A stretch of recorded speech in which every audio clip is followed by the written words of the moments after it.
Sumadsad naman ang isang ro-ro vessel sa bahagi ng Tungao Point, Polillo, Quezon. Si Martin Banaag sa detalye ng balita. Martin?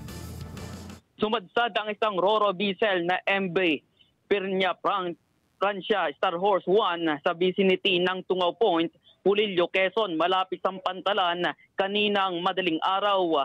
Sa report na ating nakalap sa Quezon Maritime Police, may sakay ito na 29 na pasahero kasama na ang driver nito na may laman din ang vessel na 2 private vehicle at motorsiklo at isang tricycle. Galing ang nasabing ro-ro vessel sa Real Port, Northern Quezon, alaunam ng madaling araw na patungo sa Polillo Island. Samantala ang mga pasahero at crew ng MV Pinya Francia ay nailigtas ng Philippine Coast Guard Polillo na ngayon ay nasa pierna ng Polillo, Quezon. Sa ngayon ay patuloy pa ang sinasagawang investigasyon ng mga otoridad at inaalam pa kung bakit sumadsad ang naturang vessel. Martin Banaag para sa Mata ng Agila.